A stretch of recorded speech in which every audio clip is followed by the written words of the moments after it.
चलो भाई आ जाओ, आ जाओ भाई, आ जाओ, आ जाओ। रिफ्लेक्शन देखो भाई, सबसे पहले हम ना रिफ्लेक्शन का मैं तुम्हें बेसिक कॉन्सेप्ट देने जा रहा हूँ। देखो जब तुम अपने आप को शीशे में देखते हो, शीशे में देखते हुए जब तुम अपना सीधा हाथ उठाओगे तो शीशे में नजर आएगा उल्टा। ठीक है, मतलब शीशा क्या करता है कि रिवर्स कर देता है ना। सही है। तो बेसिकली यहाँ पर भी यही होगा कि फंक्शंस के जो ग्राफ्स होंगे वो रिवर्स हो जाएंगे। ठीक है, रिफ्लेक्ट होके। अब रिफ्लेक्शन हमारे पास बेसिकली दो तरह की है। ठीक है, एक है एक्स एक्सिस पर और एक है वाई एक्सिस पर। एक्स एक्सिस एक मिरर की तरह काम करेगा जब एक्स एक्सिस पर रिफ्लेक्शन होगी, यानी कि वो ग्राफ को उस तरह फ्लिप कर देगा जिस तरह मिरर फ्लिप कर देता है इमेज को। और अगर वाई एक्सिस पे होगी रिफ्लेक्शन तो फिर वो वाई मिरर की तरह काम करेगा। सही है।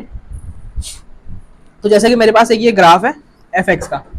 सही है, इस ग्राफ को मैंने कह दिया एफ एक्स, नाम दे दिया। ये रिफ्लेक्ट हो रहा है एक्स एक्सिस पे, तो देखो ये ऐसे था, अब ये रिफ्लेक्ट होगी यूं बन गया। ठीक है, ये तो ये रिफ्लेक्शन हो गई एक्स एक्सिस पे। वाई एक्सिस पे कैसे हुई, ये एक ग्राफ था एफ एक्स का, पलट गया, वाई एक्सिस पे रिफ्लेक्शन होगा इस तरीके से। अब सवाल ये है कि देखो जब तुम्हारे पास जो भी फंक्शन है जिसकी ग्राफ की रिफ्लेक्शन हो रही है उसकी इक्वेशन गिवन होगी, जरूरी नहीं है हर बार ग्राफ दे दें, ज्यादातर आपको इक्वेशन दे देंगे, कोऑर्डिनेट्स दे देंगे और फिर आपसे बोलेंगे कि भाई रिफ्लेक्शन हो रही है, अब बताओ कि रिफ्लेक्शन होने के बाद जो नया ग्राफ बना है रिफ्लेक्ट होके उसकी क्या इक्वेशन है, उसके क्या कोऑर्डिनेट्स हैं। ठीक है, हाँ कभी कभार ग्राफ देके बोलेंगे अब बताओ शेप कैसी है, रिफ्लेक्ट होने के बाद कैसा दिख रहा है, ये चीज। तो देखो बता बात क्या है कि जब भी हम पहले हम रिफ्लेक्शन और एक्स एक्सिस देख रहे हैं। ठीक है, ये मेरे पास एक फंक्शन की इक्वेशन है। ठीक है, 2x² + 6x + 4। अब इसकी रिफ्लेक्शन हो रही है एक्स एक्सिस के ऊपर, यानी कि एक्स एक्सिस काम कर रहा है मिरर की तरह। तो हमें क्या करना है, हमें निकालना है जो रिफ्लेक्टेड वाला ग्राफ है ना उसकी इक्वेशन। तो उसके लिए हम सिंपल काम क्या करेंगे, पूरी इक्वेशन को -1 से मल्टीप्लाई कर देंगे, या बेसिकली माइनस से मल्टीप्लाई करेंगे। सही है, मल्टीप्लाई द फंक्शन बाय -1। तो आपके पास ये जो इक्वेशन बन के आई है ना, ये आई है रिफ्लेक्टेड वाले ग्राफ की इक्वेशन। अच्छा, इसी तरीके से आपको इक्वेशन नहीं गिवन, ग्राफ नहीं गिवन, कोऑर्डिनेट्स दे दिए उसने। ठीक है, वो बोल रहा है भाई एक ग्राफ है उसके ऊपर ये दो कोऑर्डिनेट्स हैं। ठीक है, अब ये ग्राफ रिफ्लेक्ट हो गया एक्स एक्सिस के ऊपर। अब बताओ ये दोनों कोऑर्डिनेट्स, इनमें क्या चेंज आएगा। तो इनमें चेंज ये आएगा कि साइन ऑफ वाई फ्लिप्स, यानी कि अगर प्लस है वाई तो माइनस हो जाएगा, माइनस है तो प्लस हो जाएगा, और x remains the same, x change नहीं होगा। क्योंकि देखो ये बात लॉजिकल भी है कि ये मेरे पास एक ग्राफ है, एक वो एक्सेस है, ये एक्स है ये वाई है। अब यहां पर अगर मेरे पास एक ग्राफ बना हुआ है ऐसे करके, इसका फॉर एग्जांपल ये पॉइंट है, ये है 2 और ये कह लो 1। जब ये रिवर्स होके यहां आएगा तो x तो 1 ही रहेगा ना, लेकिन चेंज क्या होगा, ये -2 हो जाएगा। समझे।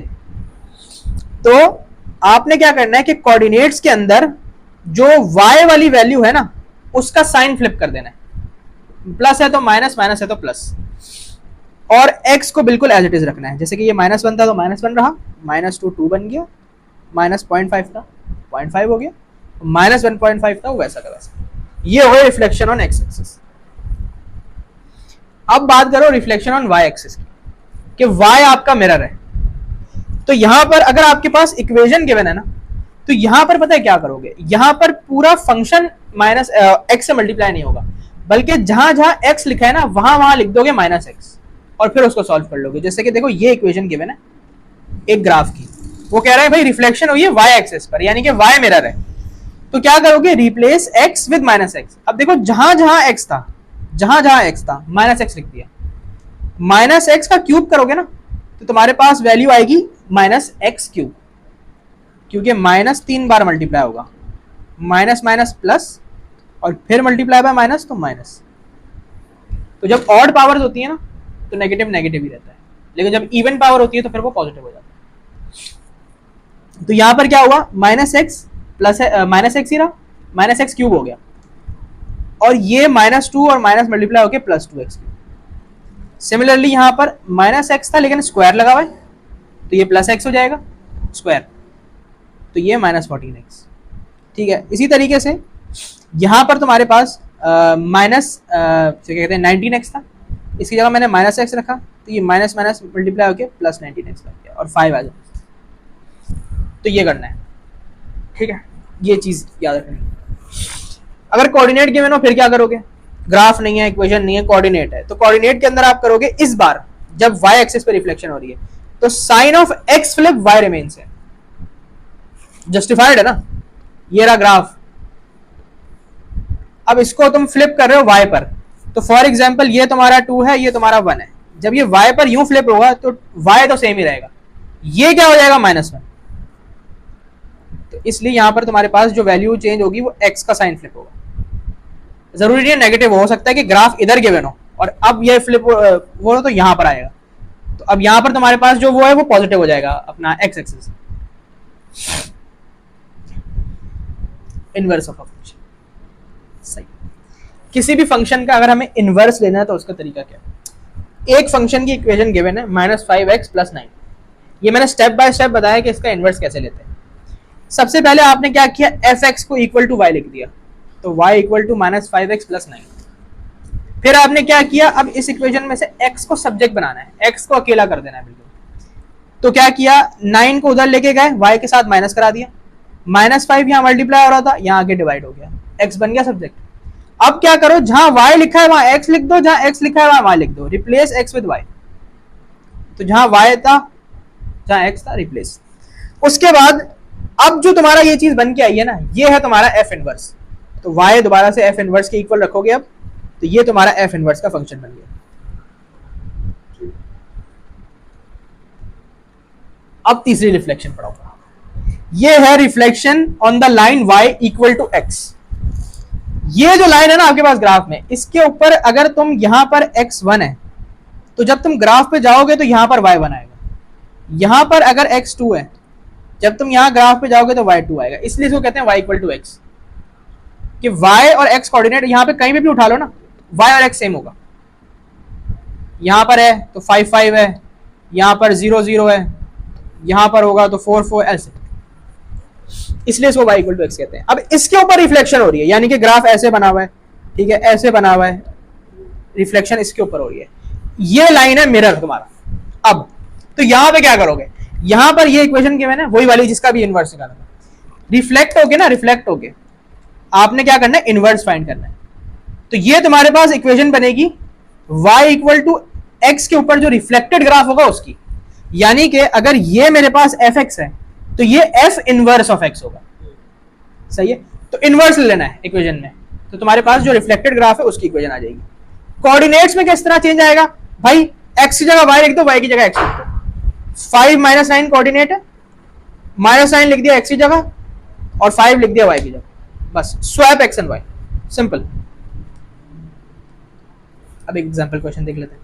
वो कह रहा है कि एक ये फंक्शन है, ठीक है, इसके ऊपर रिफ्लेक्शन हुई है on x axis, then reflection on y axis, पहले उसको x पे रिफ्लेक्ट किया, अब उसको y पे कर दिया, सही है। तो अब हमें मतलब नई इक्वेशन पता करनी है, तो x पर जब रिफ्लेक्शन होती थी तो हम क्या करते थे कि हम पूरे फंक्शन को मल्टीप्लाई करवा देते थे -x के साथ, वो -1 के साथ। जरा पानी में,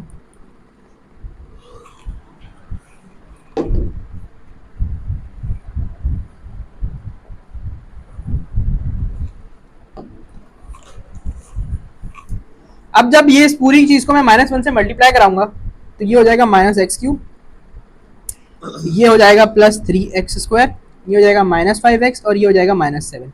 अब ये तो हमारे पास जो है ना x एक्सिस के ऊपर रिफ्लेक्शन हो गई, ये ग्राफ आके x एक्सिस के ऊपर रिफ्लेक्ट हो गया। अब इस वाले को करना है क्या, y पर रिफ्लेक्ट,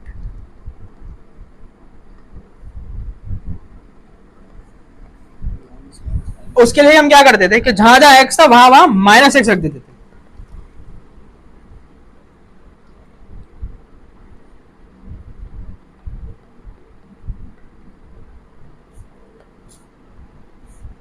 तो ये -x³ और फिर माइनस से मल्टीप्लाई होकर +x³ हो जाएगा, ये +3x² ही रहेगा, ये +5x हो जाएगा और ये -7, ये आपका आ गया फाइनल आंसर।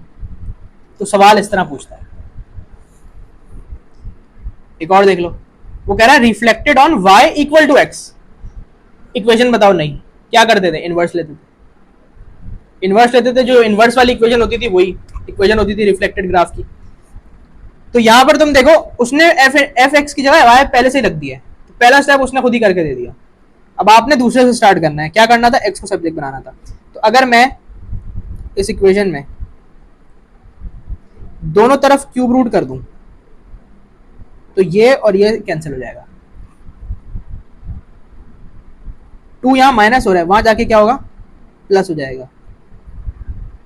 अब क्या करते थे, एक्स और वाई की पोजीशंस को स्विच कर देंगे। ठीक है, मैं मतलब वाई इधर करके लिख रहा हूं, ऐसे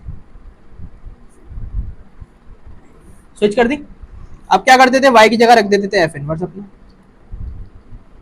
ये तुम्हारे पास एफ इनवर्स आ गया, ये रिफ्लेक्शन हो गई किसके ऊपर, वाई इक्वल टू एक्स के ऊपर।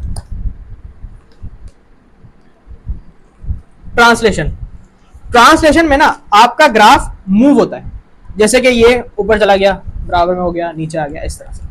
ठीक है, तो 4 ग्राफ्स ऐसे हैं जो तुमने पहले से याद कर लो। ठीक है, एक है y equals to x square का ग्राफ, ये इस तरीके से एक हैप्पी फेस टाइप बनता है, इसका टर्निंग पॉइंट जो है वो 0 0 होता है ओरिजिन के ऊपर। फिर y equals to minus x square, ये उसका उल्टा बनता है। y equals to modulus of x, एक v बनता है इस तरह, माइनस मॉड्यूलस x, उल्टा v बनता है। और सबके टर्निंग पॉइंट्स जो हैं वो ओरिजिन से 0 0 तक। ये 4 ग्राफ्स याद। अब आ जाओ, देखो मेरे पास ये ग्राफ है किसका, y equals to x square का। ठीक है, अब अगर मैं इसमें कोई नंबर ऐड करूंगा इस ग्राफ में, जैसे कि एक्स स्क्वायर प्लस 3, तो ये 3 यूनिट्स ऊपर चला जाएगा, तो इसका टर्निंग पॉइंट यहां पर आ गया। लेकिन अगर मैं कोई नंबर इसमें से माइनस करूंगा तो ये 5 यूनिट्स नीचे आ जाएगा। अब दोबारा से ग्राफ है y equals to x square का, रेड वाला, देखो कलर कोडिंग की हुई है। अब x के अंदर मैं कोई नंबर माइनस करूंगा ना, पूरे फंक्शन में से नहीं किया, सिर्फ x में से किया, x माइनस 3 होल स्क्वायर। यहां पर क्या हुआ है, पूरे फंक्शन में प्लस हुआ है, पूरे फंक्शन में माइनस हुआ है, यहां पर सिर्फ x में हुआ है। तो तुम्हारे पास क्या हुआ, 3 स्टेप्स ग्राफ तुम्हारा राइट साइड की तरफ चला गया। यहां पर +1 हुआ है, तो एक स्टेप तुम्हारा ग्राफ लेफ्ट साइड की तरफ चला गया। ठीक है, ये मैंने एक टेबल बना दिया इस सारी चीज को समराइज करने के लिए। अगर तुम्हें कॉन्सेप्ट मैंने समझा दिया, ये है तुम याद करने के लिए। ठीक है, यहां पर मैंने लिखी है ट्रांसफॉर्मेशन, टाइप ऑफ ट्रांसफॉर्मेशन। यहां मतलब इन चीजों को ट्रांसफॉर्मेशन कहते हैं, ट्रांसलेशन, रिफ्लेक्शन, 2 और भी होती हैं, रोटेशन और स्ट्रेच, लेकिन वो आपके एप्टीट्यूड में नहीं है। सही है, तो ट्रांसलेशन, और यहां पे मैंने लिख दिया इफेक्ट ऑफ ग्राफ। तो जब आपके पास ट्रांसलेशन हो रही होगी, तो जब एफ एक्स है कोई और उसके अंदर कोई नंबर ऐड हो रहा है ए, तो आपका ग्राफ मूव करेगा ए यूनिट्स अप। जैसे कि एफ एक्स में +5 हो रहा है तो 5 यूनिट्स अप चला गया ग्राफ। और अगर इस फंक्शन में से कोई नंबर ए माइनस हो रहा है तो ग्राफ नीचे आ जाएगा। जैसे कि एफ एक्स में से -3 हो रहा है तो ग्राफ मूव्स 3 यूनिट्स डाउन। लेकिन अगर x के अंदर कोई नंबर प्लस हो रहा है, पूरे फंक्शन में नहीं हो रहा, खाली इनपुट में प्लस हो रहा है, तो आपके पास ग्राफ चला जाएगा a यूनिट्स लेफ्ट, और अगर माइनस हो रहा है तो राइट चला जाएगा। ठीक है, ये इसकी मैंने 2 एग्जांपल बता दी। रिफ्लेक्शन में क्या हो रहा है कि भाई अगर पूरे फंक्शन को माइनस से मल्टीप्लाई करोगे तो रिफ्लेक्शन होगी x एक्सिस पे, लेकिन अगर सिर्फ x को माइनस से मल्टीप्लाई करोगे तो रिफ्लेक्शन होगी y एक्सिस पे, और अगर इनवर्स ले लोगे तो रिफ्लेक्शन होगी y इक्वल्स टू x पे। ये टेबल बना दिया।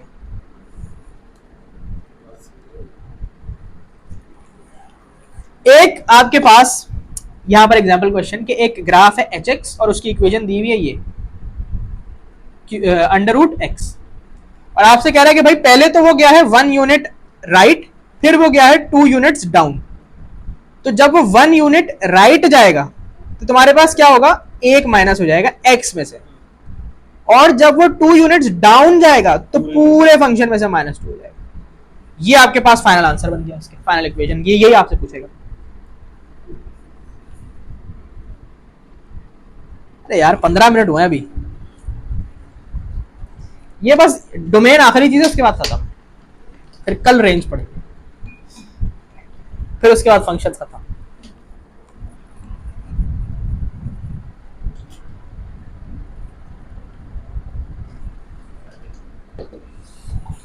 अच्छा, अब समझना डोमेन बड़ी मजेदार चीज है। देखो, हाँ पानी पी लो पहले फिर बताता हूँ।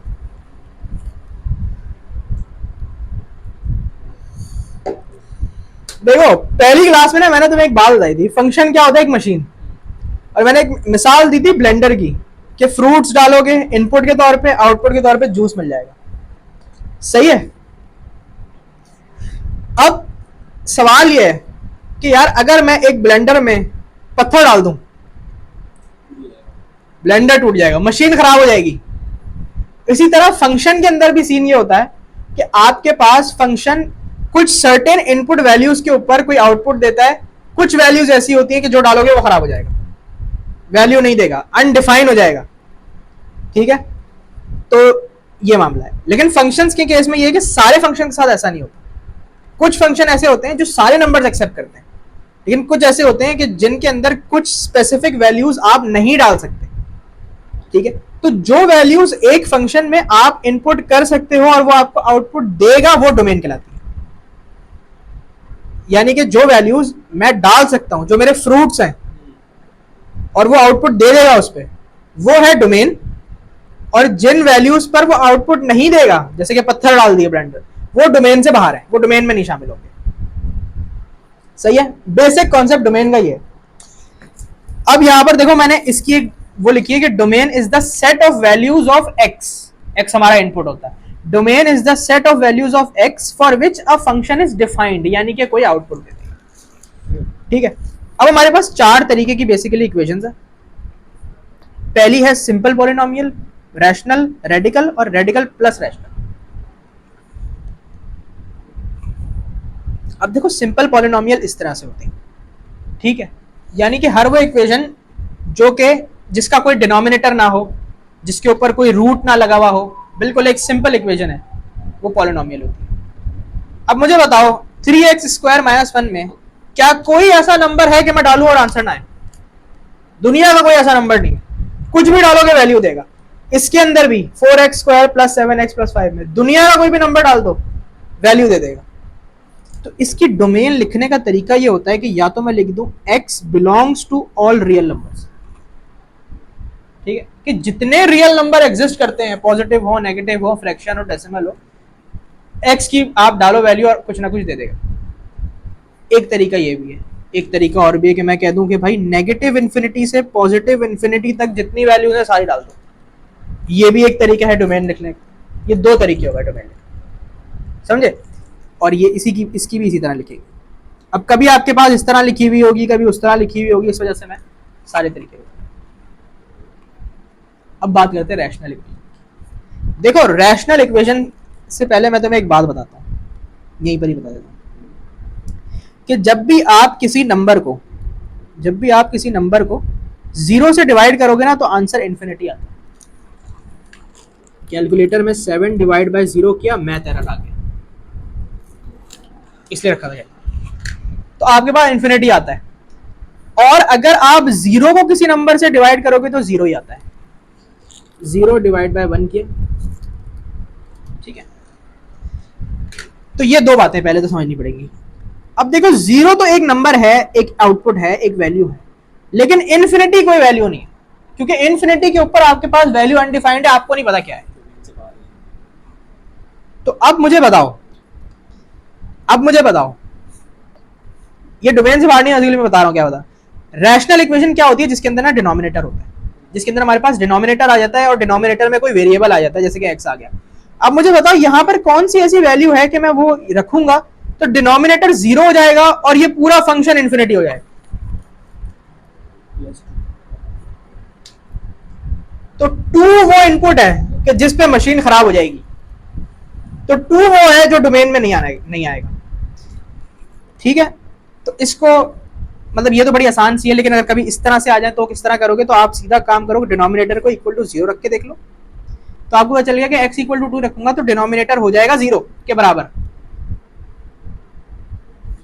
डिनोमिनेटर को = 0 रख के देख लिया, मतलब मुझे ये पता करना है कि कौन सी ऐसी वैल्यू है जिस पर डिनोमिनेटर 0 हो जाए, ताकि मुझे पता चल सके कि भाई मुझे उसको डोमेन में नहीं डालना। तो मैंने डिनोमिनेटर को 0 के बराबर रख लिया, 2 मेरे पास वैल्यू आ गई।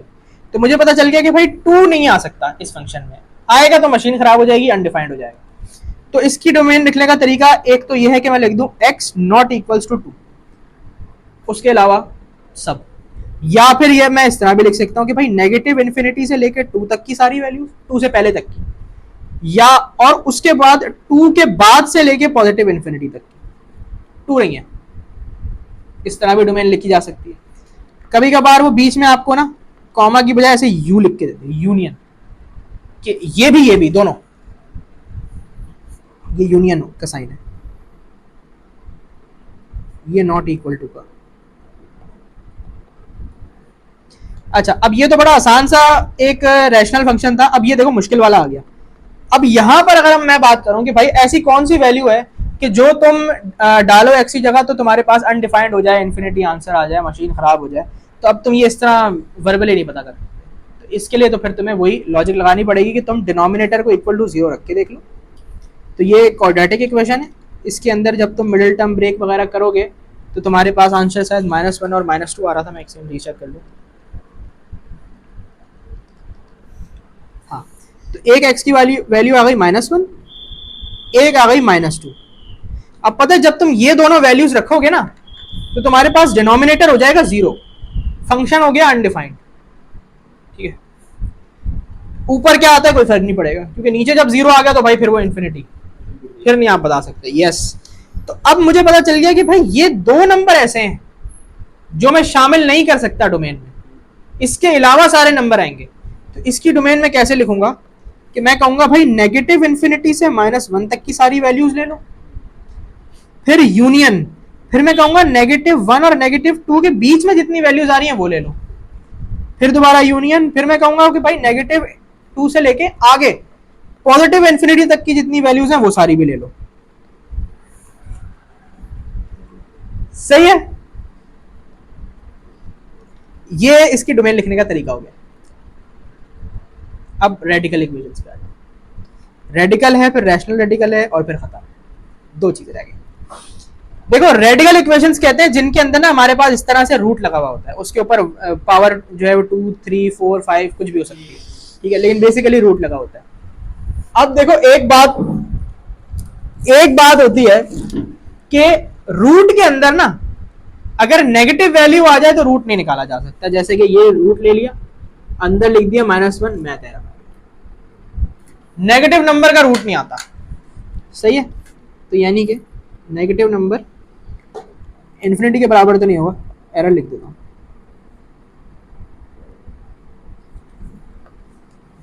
एक सेकंड, एरर थोड़ा खराब हो गया। अच्छा जी, तो अब आपके पास जो है ना मामला कुछ इस तरह है कि भैया आप x-1 के अंदर, मतलब ये अंदर रूट के अंदर ना नेगेटिव वैल्यू नहीं आ सकती। मुझे बताओ नेगेटिव नंबर्स क्या होते हैं जो 0 से छोटे होते हैं? तो क्या मैं ये कर सकता हूं कि मैं बोलूं भाई x-1 लेसर देन 0 और x लेसर देन 1। मुझे पता चल गया कि भाई अगर मैं 1 से छोटी वैल्यू डालूंगा ना तो अंदर नेगेटिव आ जाएगा, 1 डालूंगा तो 1 - 1 0 होता है और 0 का रूट 0 होता है, वैल्यू आ जाएगी। लेकिन अगर मैंने 0 से नीचे कुछ डाल दिया, मैंने -1 डाल दिया, तो अंदर क्या आ जाएगा, -1 -1 -2 आ जाएगा, -2 -1 -3 आ जाएगा। तो हमारी डोमेन क्या होगी, यही कि x is greater than 1, greater than equal to 1 होनी चाहिए, ग्रेटर देन इक्वल टू 1, कि भाई या तो 1 डाल दो या 1 से बड़ी कोई भी वैल्यू डाल दो, लेकिन 1 से छोटी वैल्यू मत डालना। या फिर हम इसको इस तरह भी लिख सकते हैं कि मैं बोलूं कि भाई 1 से लेके पॉजिटिव इन्फिनिटी तक जितनी वैल्यूज है कुछ भी डाल दो, ऐसे भी कह सकते हैं। ये भी इसका डोमेन लिखने का एक तरीका हो गया। अच्छा, सिमिलरली ये एक दूसरी रेडिकल इक्वेशन है, ठीक है, लेकिन यहां पर क्या मसला है, यहां पर आपके पास लगा हुआ ये, तो जब भी हमारे पास, अब यहां पर बेसिकली ये रूट है, हम इसको लिखते नहीं है वैसे तो, लेकिन ये रूट के लिए 2 होता है। तो अब जब भी मेरे पास ये वाला नंबर इवन होगा ना तो हम नेगेटिव नहीं डाल सकते, लेकिन अगर ये वाला नंबर ऑड हो जाए तो फिर नेगेटिव भी डाल सकते हैं। जैसे कि ये क्यूब रूट -1 का लिया तो -1 आंसर आ गया, तो ऑड में आ जाता है, इवन में नहीं आता। तो यहां पर मुझे बताओ इस वाले उसकी डोमेन क्या होगी?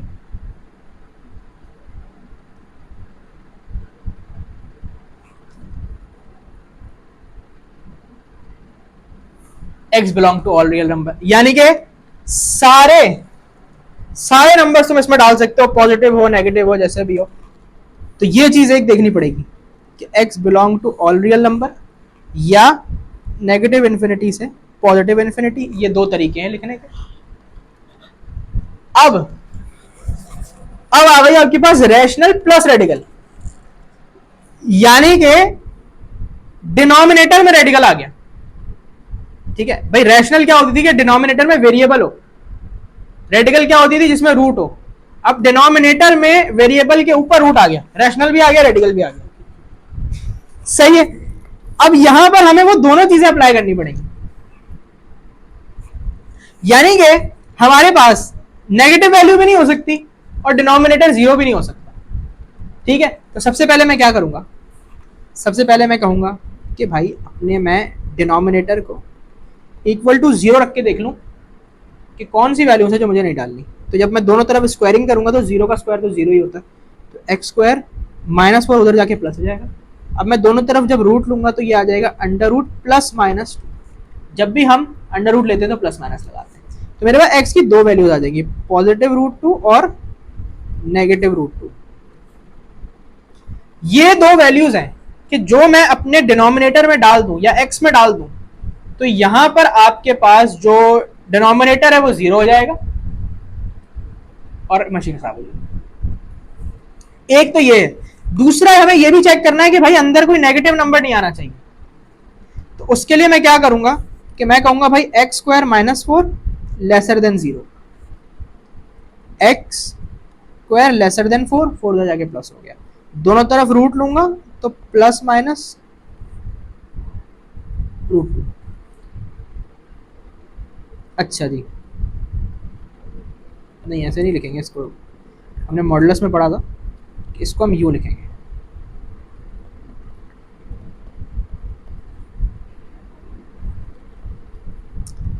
अब यहां से हमें क्या बातें पता चल गई। सबसे पहले तो हमारे पास जो x की वैल्यू है वो पॉजिटिव रूट 2 और नेगेटिव रूट 2 भी नहीं हो सकती, क्योंकि डिनोमिनेटर हो जाएगा जीरो, अनडिफाइन हो जाएगा। इसी तरीके से हमारे पास इसके बीच में भी कोई वैल्यू नहीं हो सकती, क्योंकि तब भी क्या होगा, अंदर वाली चीज नेगेटिव हो जाएगी, फंक्शन अनडिफाइन हो जाएगा। जैसे कि नेगेटिव रूट 2 और पॉजिटिव रूट 2 के बीच में मैं कुछ रख के देख लेता हूँ। नेगेटिव रूट 2 होता है 1.4 और ये होता है 1. ठीक है, तो इसके बीच में मैं 1 आ रहा है। ठीक है, तो मैं 1 रख के देख लेता हूँ इक्वेशन में, तो मेरे पास देखो मैथ एरर आ गया। सही है। इसी तरीके से मैं रख के देख लेता हूँ 0, 0 भी इन्हीं के बीच में आ रहा है ना, नहीं ऊपर भी रखो, ऊपर तो बना 0 रख के देखा, मैथ एरर आ गया। तो बेसिकली आपके पास ये जो है ना, ये बराबर है 1.4 के, माइनस 1.4 और 1.4।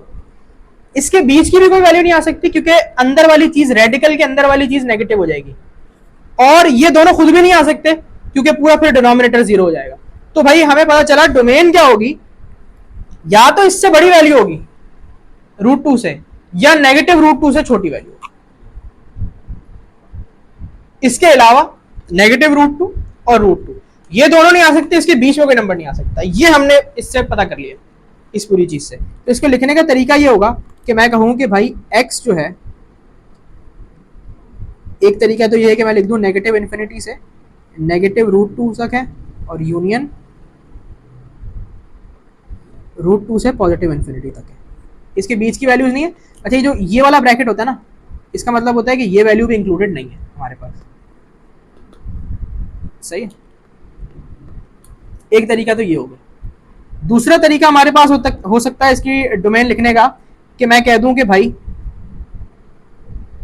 x is lesser than negative root 2 और x is greater than root 2, यानी कि भाई या तो उसको आप रख दो रूट 2 से बड़ा या रख दो रूट 2 से नेगेटिव रूट 2 से छोटा। तो ये भी एक तरीका हो सकता है, ये भी एक तरीका हो सकता है डोमेन लिखने का। वो डिपेंड करता है कि आंसर्स किस फॉर्म में गिवन है।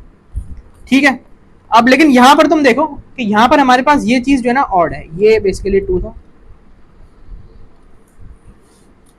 ये लेकिन आपके पास ऑड है, तो इसका मतलब है कि इसके अंदर नेगेटिव नंबर आ सकते हैं। यहां पर सिर्फ क्या कंडीशन है कि यार बस आपके पास डिनोमिनेटर जीरो ना हो, सिर्फ इस सूरत में अनडिफाइन होगा, अगर अंदर रेडिकल के अंदर नेगेटिव भी आ जाता है तो आपको वैल्यू दे देगा। तो मैं क्या करूंगा,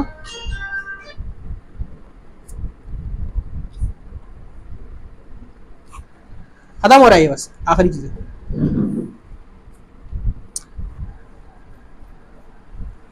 अब मैं क्या करूंगा, मैं डिनोमिनेटर को 0 के बराबर रख के देख लूंगा कि भाई अगर मेरे पास ये x की वैल्यूज आ गई तो डिनोमिनेटर 0 के बराबर हो जाएगा, जो मुझे नहीं करना। सही है, तो मैं जब दोनों तरफ 5 वाला वो लूंगा कि दोनों तरफ 5 की पावर लगाऊंगा, तो 0 पर कुछ भी पावर लगा लो, फर्क कोई नहीं पड़ता। तो x plus 7x square equal to 0 हो जाएगा। ये बेसिकली एक क्वाड्रेटिक बन गई। सही है, इसको तुम इस तरह सॉल्व कर सकते हो कि यहां से मैं x को कॉमन ले लूं, तो अंदर बचा x प्लस 7 इक्वल टू 0। यहां पर x इक्वल टू 0 हो गया, x को रखा इक्वल टू 0, और x प्लस 7 को जब मैं इक्वल टू 0 रखूंगा तो x माइनस 1 आ जाएगा। तो मुझे पता चल गया कि भाई ये दो वैल्यूज हैं कि ये मैं रखूंगा ना, अगर x की जगह फंक्शन में इनपुट करूंगा तो मशीन खराब हो जाएगी। तो ये दोनों हमारी डोमेन में नहीं आ सकते। ठीक है, तो यानी कि आपकी डोमेन जो है